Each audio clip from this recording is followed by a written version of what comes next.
घंटे में लगभग 25,500 केस दिल्ली में आए हैं कोरोना के।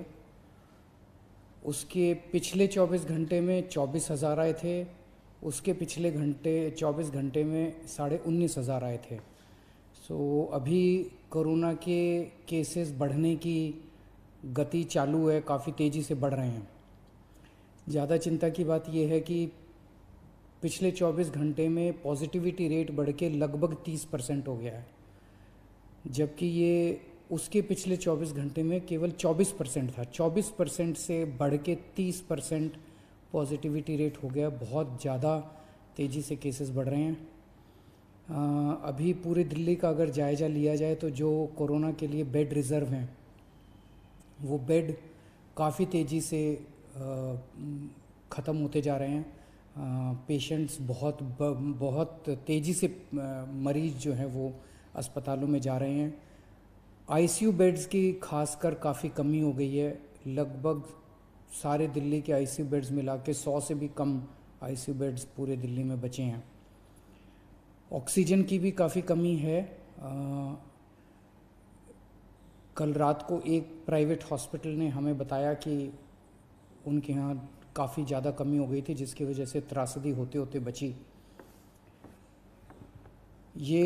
हम लगातार केंद्र सरकार के संपर्क में भी हैं, उनसे भी मदद मांग रहे हैं, उनसे मदद मिल रही है। जो मदद अभी तक हमें उनसे मिली है उसके लिए हम उनका शुक्रिया भी अदा करते हैं। और कल मेरी शाम को डॉक्टर हर्षवर्धन से भी बात हुई थी। उनको भी मैंने बताया कि हमें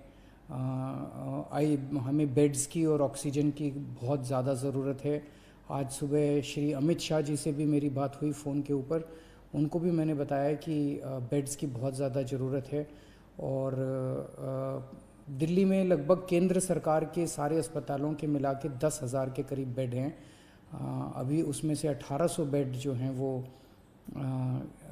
रिज़र्व किए गए हैं कोरोना के लिए। हमारी केंद्र सरकार से निवेदन है कि कम से कम 10,000 में से 7,000 बेड, इतनी गंभीर परिस्थिति, पल पल परिस्थिति ख़राब हो रही है, तो कम से कम 10,000 में से 7,000 बेड कोरोना के लिए रिज़र्व किए जाएं और ऑक्सीजन की तुरंत हमको सप्लाई की जाए।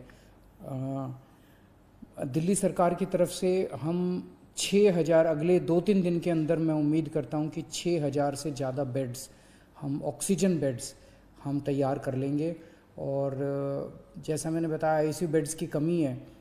आईसीयू बेड्स की कमी, ICU beds as it is तो हम कितने बढ़ा पाएंगे उसकी एक सीमा है, लेकिन देखने में आया कि अधिकतर मरीजों को हाई फ्लो ऑक्सीजन की ज़रूरत होती है। तो हम कई सारे अस्पतालों के अंदर हाई फ्लो ऑक्सीजन का इंतज़ाम कर रहे हैं ताकि और बेड्स का हाई फ्लो ऑक्सीजन के बेड्स लगाए जा सकें।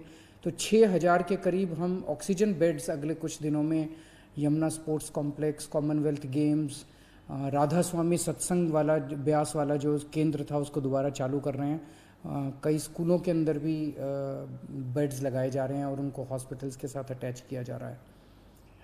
जो कर्फ्यू लगाया गया है उसका लोग काफ़ी सहयोग कर रहे हैं। मैं पूरे दिल्ली की जनता का तहे दिल से शुक्रिया अदा करना चाहता हूं। जिस तरह से कोरोना की महामारी में जनता एक साथ मिलके, पूरी दिल्ली एक साथ मिलके इसका सामना कर रहे हैं। कई संस्थानों से भी बहुत मदद आ रही है। कई सारी एनजीओज़ जो हैं वो बहुत मदद कर रही है। कई सारे प्राइवेट डॉक्टर्स अपनी अपनी कैपेसिटी में, डॉक्टर्स की एनजीओज़ कई मदद कर रही है। धार्मिक संगठन सामने आ रहे हैं, कई सारे सामाजिक संगठन सामने आ रहे हैं। मैं उन सब का शुक्रिया अदा करता हूँ। मैं केंद्र सरकार का शुक्रिया अदा करता हूँ और मैं उम्मीद करता हूँ कि हम सब लोग मिलकर इस चौथी वेव को भी जल्द पार पा लेंगे। शुक्रिया।